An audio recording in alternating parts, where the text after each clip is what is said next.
Sir. Can you hear me well? Clearly, I can hear you loud and clear. Good to have you, Beautiful. sir. It's good. Thank you. It's good to. Yeah. So everybody joining us, don't forget to invite your friends, invite everyone. This is going to be very, very educative. And we have the doctor himself live and direct with us. So, sir, thank you so much again for this privilege. Thank you so much. I want you to tell us about investments and building wealth generally. You know, Yeah. I have a lot of young people that are watching, young musicians. Also, I have old people. We have people across all walks of life on this program, Instagram Live. You know, they would like to know about wealth creation, wealth multiplication, and investments generally. You know, and we know that you're a doctor in this and you're a professional and you've done things across the world in this field. So, sir, over to you, sir. Okay. First of all, thank you for inviting me. It's good to be here. I look forward to taking your questions on investment. But basically, generally, when we say investment, we're saying that a vehicle that you put your money into that is able to help you make money without having to work for it. So we have something called active income. We have something called passive income. So as a minister, a music minister, or an artist, whichever one you call yourself, DJ Sax, and what we call active income. As for me, as an author, as a speaker, what I earn is called active income. Now, the rule has said both me and a salary earner were actually at the same category. And this has been a lie that has been going on for long, because you see people say, I'm self-employed, you know, I have my own business. Thinking that that's actually where financial freedom lies is a lie. This is the reason why you see football artists who used to earn £150,000 a week. In fact, there was an Arsenal player that became homeless, I think last year or 2 years ago, who used to earn £150,000 because that was active income. And the rule is no matter how much you earn from active income, you can never be financially free because you still need to keep working till you die.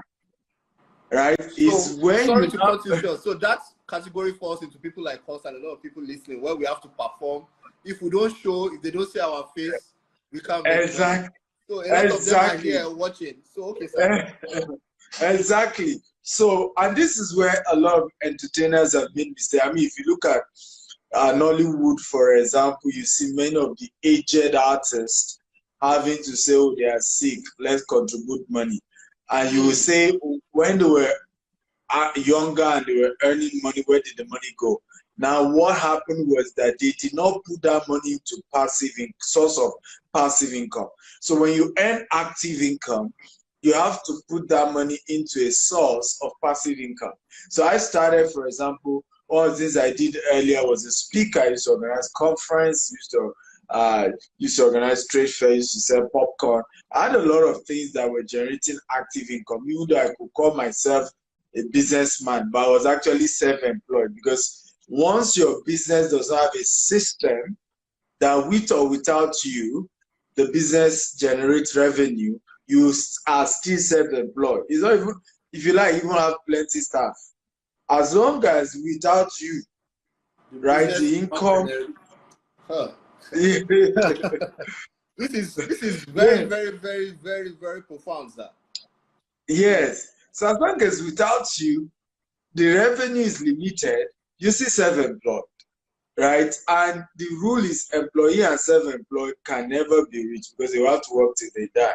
The other alternative is business owners and investors. Now, business owners, many of us call ourselves business owners. I'm BJ Sachs. I have BJ Sachs Entertainment Limited.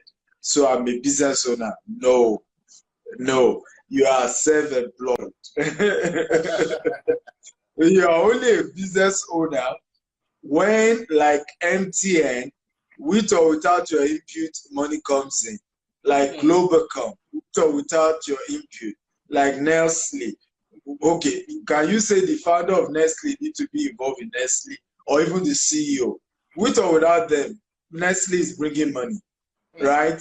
So that is when you say a business. So it's called a business with a system. Then the fourth one is now investment. So what is my advice to every one of us who fall under the category of employee or self-employed, so-called business owners?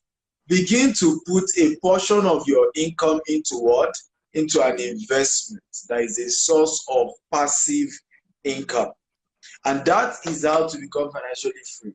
Now, if I had not, when I was doing all this speaking, writing books and all that, not putting some of my money to real estate, both personal and companies, you know, in terms of as a business, we will not be here. We will not be able to be in a position to sponsor DJ Live concert.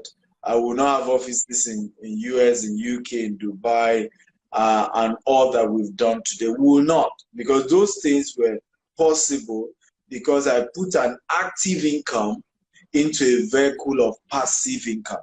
So today, even if I stop working, some of my real estate assets are able to generate cash that sustain my livelihood for me and my family. I even brag this with my staff sometimes. I say, look, even if GTS fall today, I won't feel it. So you better do your job for your own sake. So because that this company crash, it does not affect my own personal income, right? I've built passive income that guarantee I'm going to be financially free to the rest of my life, and even that of my children. Wow. Okay, I have a lot of questions. You can also ask some of your questions. We'll try to take some, as much as we can take, and as much as doctor's time can permit. You understand? So we're talking about investments. A lot of people will buy land in the village and they call it investment. Of course, it's investments too. You know, a lot of people would build luxurious mansions and live in it. You know, and they still call that investments too. I want you to please tell us about properties. And I know a lot of people just joined us. We have Dr. Stephen Akintayo. He's an author, a public speaker. I don't know. I will have read his profile before I started, but you know, a lot of us. But more than that, we want to learn from him. We want to learn from his wealth of experience. So my question is, buying land in the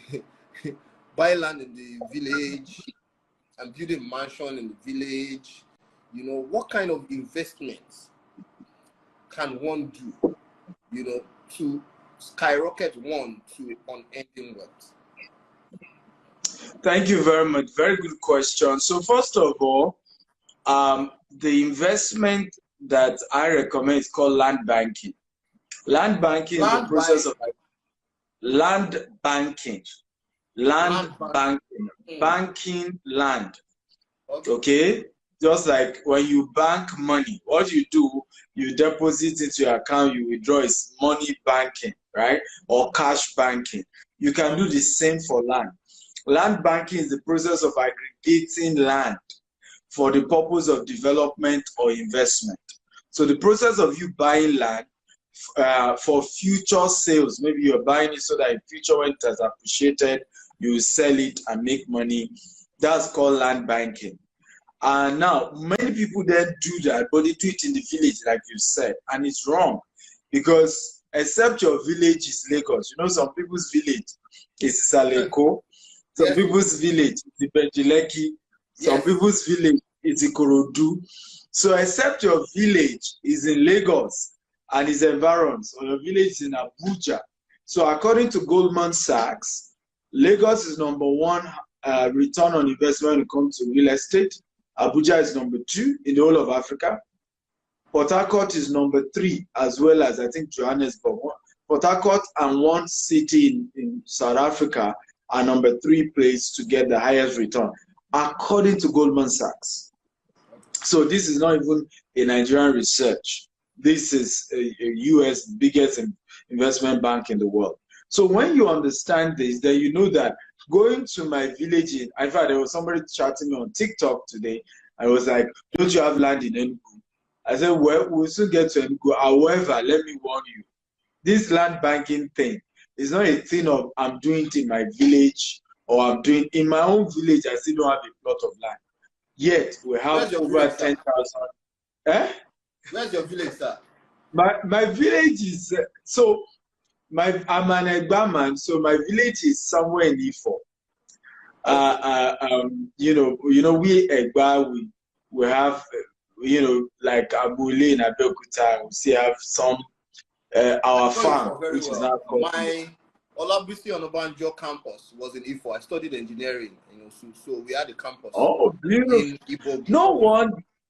No wonder I saw a lot of also at your concert, and many of them were greeting a lot. My sister used to attend Winners in Agowe, and she knows you very well. Really? Yes. Wow! So that's the story for another time. Wow! And I would love to. In Agowe for a while. I'm also from Agowe, actually. Indigenous of Ijebu Agowe, yes. So wow. So that's a story for another day. Wow. Wow, amazing. It's a small world. Because I remember I just saw a lot of some I couldn't even remember their face. I was like, they knew me back in the day. I was just greeting and fantastic. I mean, it's a small world. But yeah, I mean, like we're saying, I don't even have a plot in my village. Because, and it doesn't mean I won't have. Maybe one day I'll build one big mansion. Why not? But at the beginning of your investment journey, you should not try to please people, right? You're trying to build something real. Like I often say, poor people try to buy what they don't need to impress people that don't care. And you don't want to do that because that's the express route to poverty. Do not buy what you don't need to impress people that don't care. At the beginning of building wealth, buying land in your village is some form of trying to impress people in your village, and they don't care. So try to invest where it will appreciate. So if you buy land in Lagos, you buy land in Abuja, you buy land in Port Harcourt, you have a higher chance of what we call capital appreciation, and you can turn it to massive wealth. So let me give you a few examples of those who have done, and I'll give myself, since we're Christians and we know the church setting. Pastor Paul Adefarasin's biological father bought a place in Akintayo for 2,000 naira. 2,000 pounds, right? Over 50 years ago. Okay? And that place, in those days, some companies came because the man was his retirement money, so he didn't even have money to develop it. But a company approached him and said, let's do JV. We'll build a good house on it. We'll take the rent for 10 years. After that, we will have recuperate our money and we'll return the property back to you. And that was what they did. Guess what? Pastor Paul schooled abroad, courtesy that house. Because it was the rent from that house that his father used to send him to school abroad. Now, 50 years later, when the father was long dead, that property was sold for almost $5 million. Wow. Wow. Wow. Now, of course, which is also the power I keep telling people about. If you're an investor, you hand it over to your children because it's practical. They could see it. It's something they could touch. So he himself did the same for House on the Rock. Where House on the Rock is now was bought years ago for 25 million, almost 10 acres, left for 10 years, and 10 years before they started the construction, they went to value the land. What they bought for 25 million was valued at 3 billion. Wow. And I can't imagine what it's going to be valued as of now that we're speaking now. As of now, exactly. So I did the same. Knowing all of this, I bought some places for 750,000, bought you know, of course, I was paying small. Some places I bought 50 acres, some places I bought 100 acres. Some of those land I bought for 750,000 are going for 10 million today. Some are going for 15 million today. You can multiply it by 6, multiply it by 50, multiply it by 6, multiply it by 100. So, Wow, that's serious, sir. Okay, yes. so for the younger people here that you know probably don't make so much, maybe they make or they don't have so much to invest. I'm saying people that maybe they have maybe 1 million or 2 million, or 3 million, you know, and so on and so forth. Where do you advise them to invest? Also, land banking or banking generally, investment takes a lot of patience. Some of us, especially our generation, we don't have patience. Once we buy land today like this, we want it to double. You know how a lot of people do Ponzi scheme. We want them to double immediately. We want to sell it next year like 10 times. The figures. You understand? So what advice do you have for people that have small money to invest? You know, when I mean small money, say 2 million, 3 million, people that don't have 20 million, 30 million now. Also, what do you advise them in terms of waiting period? 5 years, 10 years, 20 years. You know how we are. A lot of people are saying that, oh, I don't even know what I'm going to eat tomorrow. And you are telling me to put some money somewhere and leave it for 10 years. You know? So, what do you have to say to such people? Beautiful question, and I love your question. They're fantastic. No, number one is to say, there are two categories. If you don't even have anything to eat now, well, I have one advice for you. Go and learn how to sell. You see, two P's you cannot afford to have in your life: poverty and pride. I see a lot of young people telling me that to see me, I'm ashamed, I cannot sell. That's pride. In fact, I call it pride of the poor. Wow. Right? You cannot be broke and be ashamed to sell. It doesn't work that way. Right? As much as, for example, I love your music, I love what you do. If you didn't come to our office and say, money concert or ever sponsor, right? There's no way we will know that we could sponsor your event and all of that. So if many of us are ashamed, and it's pride of the poor, and that's why we remain poor. Exactly. Go and learn how to sell. Go and meet a company to sell for them. I started this real estate journey not by buying land. I started by selling for other real estate companies. I was getting commission, 10% on land, 5% on house. And it became a passive income that gradually, I saved enough to go and start buying. If I say to a lot of your colleagues who are into entertainment, that you guys know people that matter. You know a lot of people, they love you, they trust you, right? It's just to partner with a credible organization and say, hey, I'm going to, it's not even like selling. This is what I do. If I want to sell for a company, I'll go and buy. So, for example, I'm BJ Sachs. Okay, which property does GTS have? I will buy a plot. And I'll start reaching out to my high net worth people and say, I just bought one plot from one company, GTS, so they even sponsor a fantastic company. I don't know whether you'd be interested because I love the way they treated me. And I will send this evidence that I paid. I will have linked with one of the company staff who will be my partner because I don't know their product. I can't be doing the marketing. All I'm doing is referring. And this is very important. The secret of rich people is recommendation, is referral. That's where they make their biggest money from. It's not necessary. Most of the product, they don't own it. If I tell you how much money Dangote friends make from just the relationship, because they have certain info of, Dangote needed, for example, when Dangote was building the refinery, the guy that got the HR job to bring all the expatriates is a multi-billionaire today. But guess what? He was somebody who referred him to Dangote. Referral. And that person who referred, guess what? You think he will collect billions and not say, uncle, thank you Thank you. for introducing me to Aliko. So, which is how the rich keep getting richer. They don't get rich by necessarily just their own product or their business.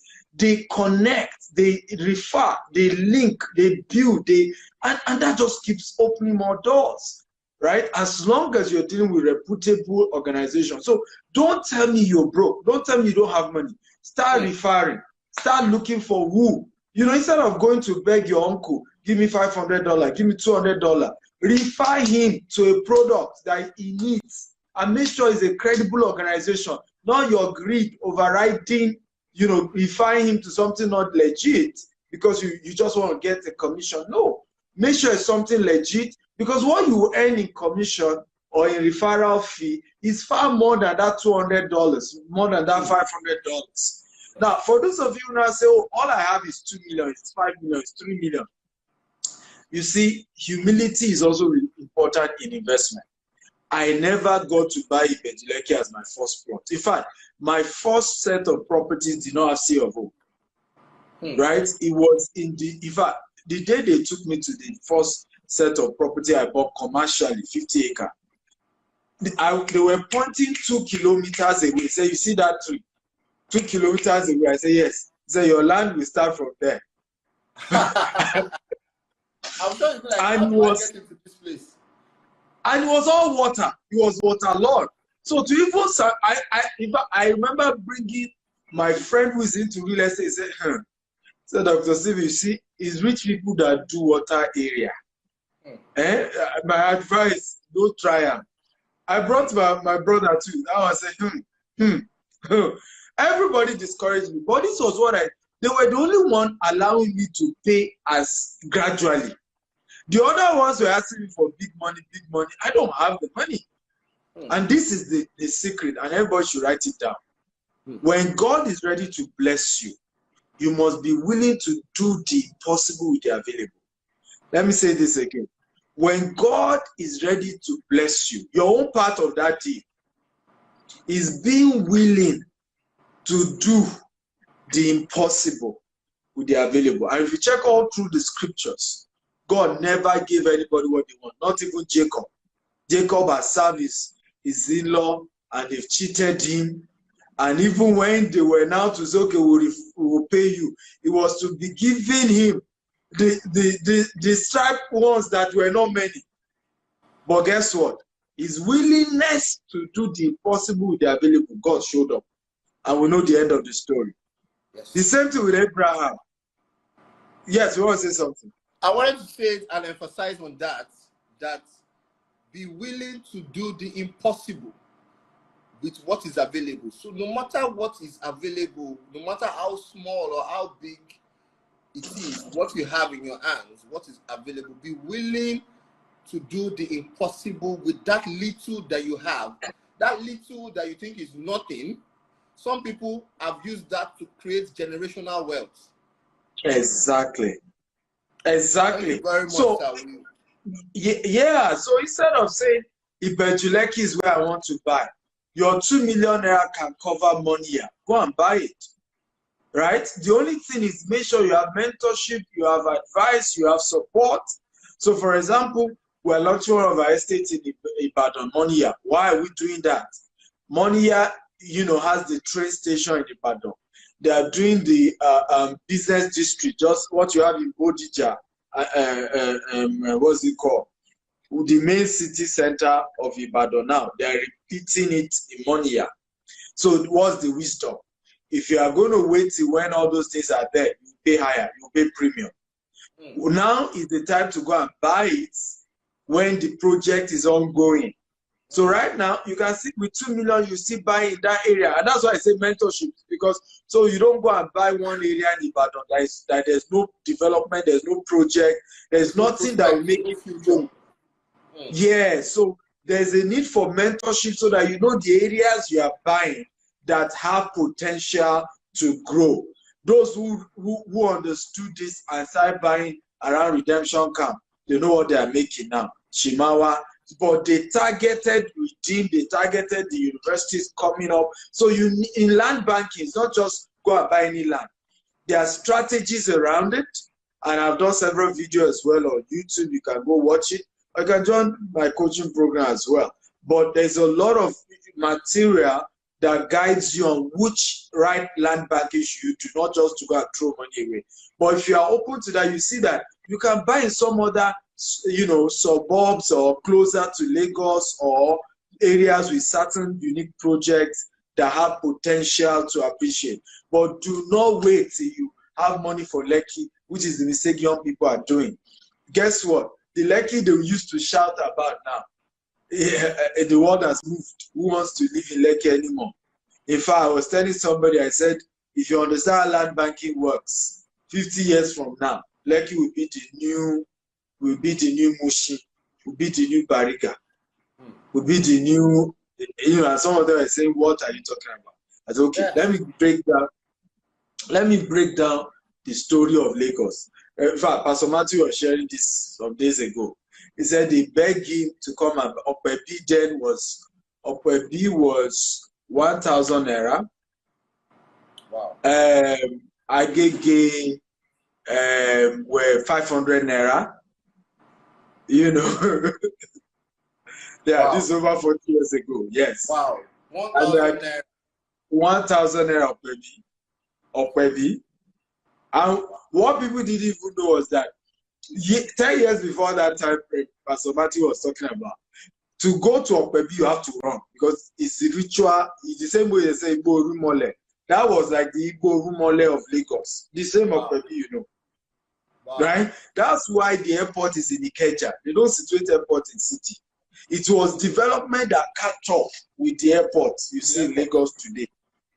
If I met one Baba is over, it should be close to 90. He said they gave him Surulere, 6 acres. It's a lot of match. So I said, Baba, what was this city of Lagos there? He said, then, if you talk about Bariga, if you talk about Isaleko, if you talk about Mushin, Ajegule, that was the city of Lagos. So, Surulere was Bush. So he was telling them, I was educated in England. I'm thinking, you now want to give me Surulere. He said today now he regrets it. Because, can you say that about because Surulere now, you can't even get anything there. You have to buy a house. Yeah. So the same Lekki you are shouting is big city, big Kiniko. Very soon, the houses will be old. People will have moved to, and you can see a lot of criminality is coming to that area now. And we know what happened recently. And so the wealthy will keep moving to a new place, quiet, calm. And before you say Jack Robinson, the so-called almighty Lekki that you were saying until I have money for Lekki. Meanwhile, guess what? The place you rejected, like Baba that rejected Surulere, will now be the main Lagos. There's a place, so just butchers, there's a place called Igbokushu in Lekki. Okay. Many years ago was a serious bush. Now to get a land in that area now you need nothing less than 70 to 80 million naira to get. Can you imagine? That's how it is everywhere. Thank you so much. Everyone on, we are getting free lectures. You didn't have to pay for it. I we must say thank you to Doctor for giving us this masterclass free of free masterclass. Free masterclass on investment free of charge. I'm going to give room to a few questions from the comment section, just one or two, if you are there. Now, we've spoken about people that don't have so much, like people, students, younger people.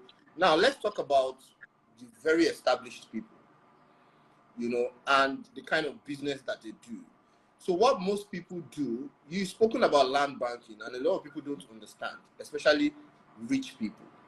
So people feel like when you buy a house, you get bricklayers to build and do foundation, it will be cheaper, and then you rent, and then you realize that house that you have bought for 80 million, because you are trying to do Baba Ijebu, you end up building for 120 or more. You understand? And then when you now finish building,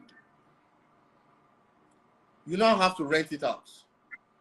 And then renting it out also is probably takes about 10 years or more, depending on the environment, to make back your capital. You understand? So you realize that people make a lot of money and they feel that, you know, investment is when you build houses. You understand? So I want you to shed light on that. Now we've spoken about people that have 2 million, 3 million, 1 million, they don't have a lot. You understand? So now we're speaking about people that have much and sometimes invest wrongly. You understand? For example, you go to Ikorodu, you build 8 flats, 16 flats. You understand? And all those things. And then you realize that after all the stress of building, you're probably making 250,000 naira per flat. You understand? And so I want you to shed light on that area, sir. Beautiful question, very beautiful question. So first advice I will give people is that you need to be very, very realistic about your analysis of your financial worth. You know, in Africa, it's easy for people who are supposed to be in the middle class to be called rich, right? And it's an assumption that doesn't make sense. And that's really why many fall into that issue. Because you actually don't have money to really do what we call rental income in the African system. What you should have been doing is to just continue your land banking.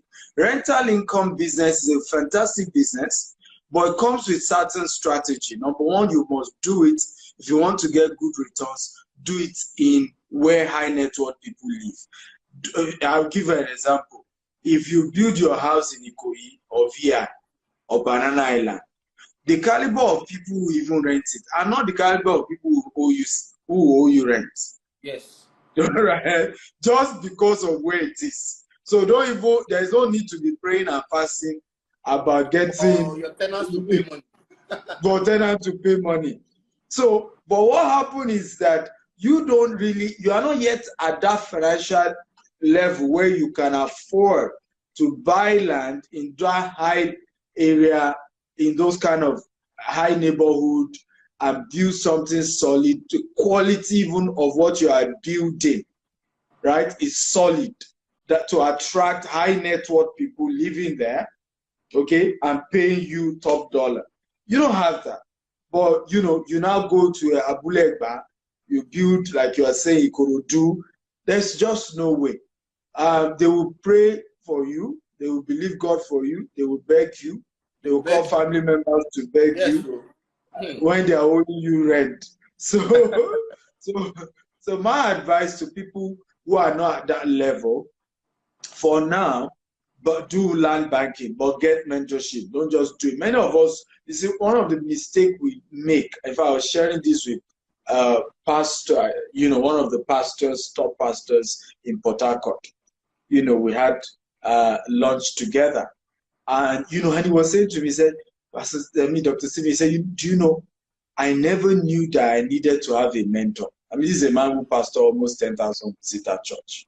Wow. You know, so I broke it down for him. I said, this is the mistake all of you made. And I told him one of the top, you know, people you can class as generals in faith. The day the man sat me down and said, you know, Dr. Stephen, teach me how to do business. I thought he was joking because I went with notes. I wanted to be taking notes. I want father in faith, you know. And he said, so, he said, teach me how to do business. I said, I thought it was a joke. So then I said, look, I'm not joking. I said, I was with TD Jakes the other day. And TD Jakes asked me, how many business do you have? And I started quoting scripture. When I said it without pause, like SD anything. TJ look at it and said, what are you talking? What nonsense are you talking? I own 18 businesses. What nonsense are you talking about?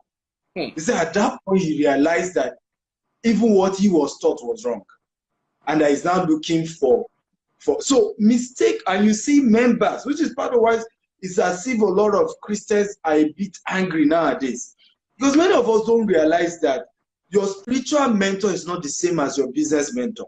Your business mentor is not the same as your investment mentor. They are different things. My spiritual mentor is to teach me. For example, my spiritual mentor is Bishop Oyedepo, to teach me how to go to heaven and how to live a good life, right? He's not my business mentor, except he's into real estate, right? So for me to do real estate well, I have a grandcardon, right, who has built a $8 billion worth of real estate. And hey, that one he will tell me, Babima Babe, as far as real estate is concerned, right? However, Grant Cardone is not the same as my investment mentor. My investment mentor is somebody that has turned, 1 million naira to 100 million naira. And the day I have 10 million, I can go and meet him and say, hello, mentor, I have this 10 million, what do I do with it? So many people reach out to me, they are doing hair business. I say, Dr. Stephen, mentor me. I'll be like, I don't understand, I'm not into hair business. I can't be your mentor. But if you say I should be your investment mentor, hey, now you are talking, but you have to clarify. When you just say be my business mentor, I'm not in that line of business. So I can't if you're into real estate and you want me to mentor in real estate, yes, I'm in that line. Okay? So we need to understand the difference. You need to have an investment mentor, you need to have a business mentor, and then you need to have a spiritual mentor, and there are, of course, other types of mentors as well. So for many of us, this is the mistake. We take our pastors as our business mentor, our investment mentor. Meanwhile, even your pastor needs a mentor, an investment mentor. Yeah. So some know, some don't know. I mean, right? If I did a video recently reaching out to pastors that I will even do it free. Because I started getting pastors reaching out to me. So I've been pastor, I'm in my 50s, my children are about to go to university. I don't have enough money to send them to private university. Honorarium is not much, salary is not much. I'm like, all these years you have been pastoring with the little profit offering, what have you been doing with it? Did you have an investment mentor? Right? It's not now that COVID happened and Lagos, church income dropped by 40%. Right? Some other, states dropped by more than 70%. Right? Including tithe offering, prophet offering, even that they give to pastors. So it's a almost like a crisis mode. But the mistake was that these people don't. Wow, thank you so much, sir. Thank you so much for this. And I hope I answered your question. I hope yes, I didn't. Yes, you did. Yes, I answered. Okay. Yes, you did. In fact, you answered more than it. Someone said my life just changed. So it's very important for everybody listening. I'm going to take one or two questions before we allow Doctor go. It's almost 1 hour since we started already. And I'm sure Doctor is very busy, but he has time for us. Yes, I have other meetings for. So I'll take a question or two from the comment section. We have a lot of people online. So if you have a question, please type so I can, so that Doctor can take it for us. Lex10 TV, I see you. Deep Insights. Thank you so much for joining us. Okay, I have one more question. Talking about investments.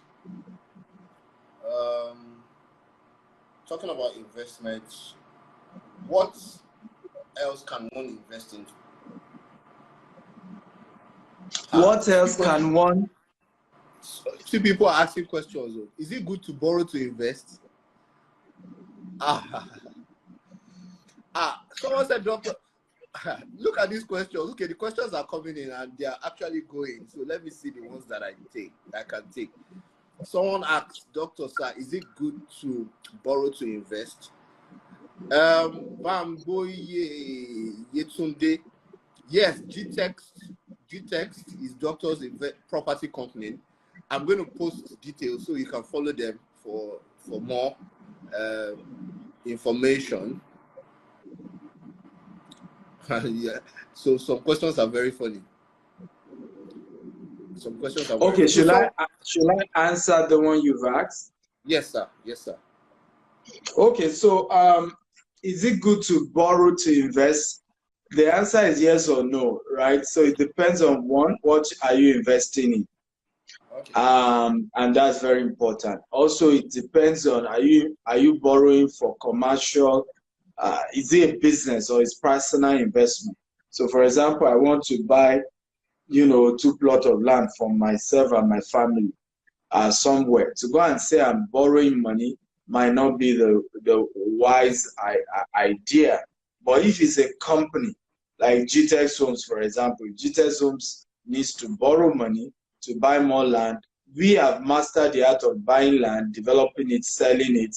The whole 9 yard of a structured business that you can guarantee when you return people's money back.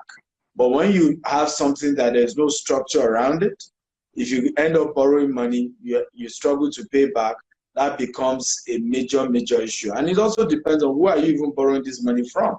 For example, GTEx does not owe any commercial bank, home or abroad, That's with all our assets.